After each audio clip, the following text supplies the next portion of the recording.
Ok Google, température. À Paris, il fait en ce moment moins 3 degrés. Ça caille, hein. Je me suis dit cette semaine, quoi de mieux pour réchauffer un peu les cœurs et les corps que de lire quelques belles histoires au coin du feu.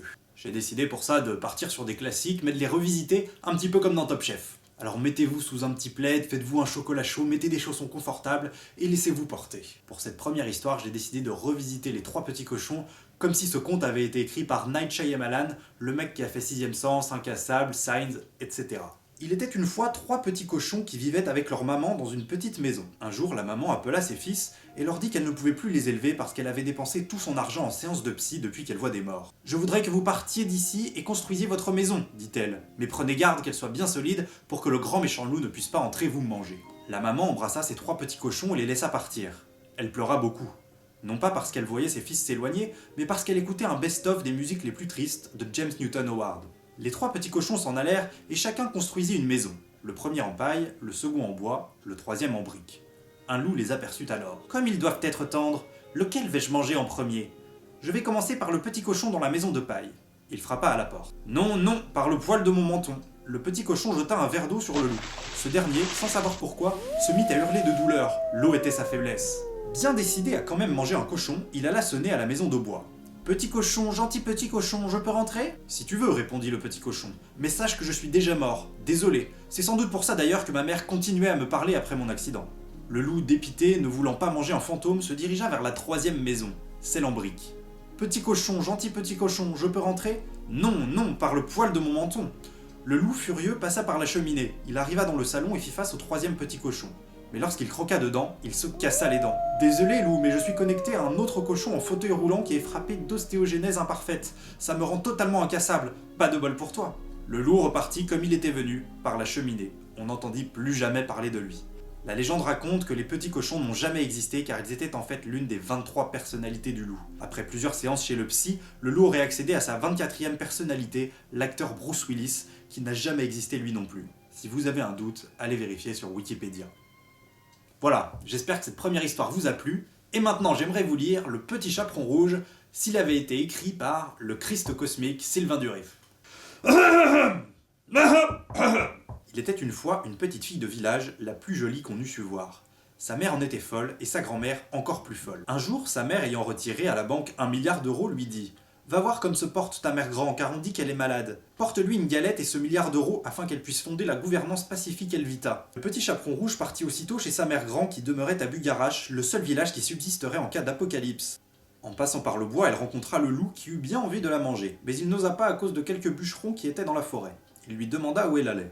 La pauvre enfant, qui ne savait pas qu'il était dangereux de parler à un loup, lui dit « Je vais voir ma mère grand et lui porter une galette et ce milliard d'euros. » Le loup se mit alors à courir de toutes ses forces par le chemin qui était le plus court pour aller chez la grand-mère, et la petite fille s'en alla par le chemin le plus long. En chemin, la petite fille croisa le vaisseau de la Vierge Marie qui la prit en stop. Elle arriva chez sa grand-mère en 3 secondes et 12 centièmes grâce à cette technologie de pointe. Le loup arriva 3 heures plus tard. « Toc toc ! Qui est là ?» répondit la grand-mère. « C'est votre petite fille, le petit chaperon rouge !» répondit le loup avec une voix mielleuse. La bonne mère grand lui répondit « Elle est déjà là, j'en conclus que vous êtes un nazi reptilien non pacifique. Je peux pas rentrer du coup ?» répondit le loup. « Non !» répondit la grand-mère. Amour et compassion cependant. Voilà, j'espère que ce second conte vous a plu. Maintenant j'aimerais passer à un classique de chez classique, Le Petit Prince, s'il avait été écrit par un millennials. Il y a 6 ans, je tombais en panne dans le Sahara. Quelque chose s'était cassé dans mon moteur. Et comme je n'avais avec moi ni mécanicien ni passager, je me préparais à essayer de réussir tout seul une réparation difficile. Le premier soir, je me suis donc endormi sur le sable à 1000 lieues de toute terre habitée. Alors vous imaginez ma surprise au lever du jour quand une drôle de petite voix m'a réveillé. Elle disait « S'il vous plaît, t'as pas un Tide Pod ? Hein ? Pour le Tide Pod Challenge, mec !»« Non, mais je sais dessiner un mouton si tu veux, » répondit l'aviateur. « Pourquoi faire ?»« Ah, je sais pas, comme ça. Je dois réparer mon moteur. Tu veux m'aider ? Bah, commande les pièces sur Amazon Prime, ils livrent en 2 heures, mec. Merci pour l'astuce. Mais que fais-tu dans le désert ? Ça bicrave au calme, mon pote. Combien ? répondit l'aviateur. 70 le gramme de C, mec. Banco, même en 3 grammes, répondit l'aviateur. Chapitre 2, la fleur. Après s'être mis une énorme cuite avec l'aviateur, le petit prince se fit réveiller par une fleur. « Ah, je me réveille à peine, je vous demande pardon, je suis encore toute décoiffée. »« Je m'en bats les couilles, tu m'as réveillé, répondit le petit prince. »« Je ne crains personne avec mes épines, répondit la fleur. »« D'où tu parles, vieille fougère ? Je suis une rose. »« C'est pareil, sauf si nous devenons amis. Auquel cas, je serai unique au monde à tes yeux. Tu me dragues ou quoi ? C'est chaud !» Non, pas du tout, répondit la fleur. C'est ça, ouais, tu m'as mis dans le malaise. Casse-toi, lui intima le petit prince. Je ne peux pas bouger, je suis une fleur. Le petit prince baissa alors sa braguette et urina sur la rose pour le plaisir. Puis il partit car il avait rendez-vous avec ses scrabs au Citadium pour s'acheter des Stan Smith. Chapitre 3, le renard. Un peu plus tard apparut un renard. Bonjour, dit le renard. Wesh gros, répondit le petit prince en tendant le poing pour checker le renard. Sais-tu ce que signifie apprivoiser, demanda le renard. Non lol, arrête de m'embrouiller avec tes termes d'intello et viens prendre un selfie avec Wam. Les zoulettes adorent les animaux à fourrure, tu vas me faire gratter du like sur Véro.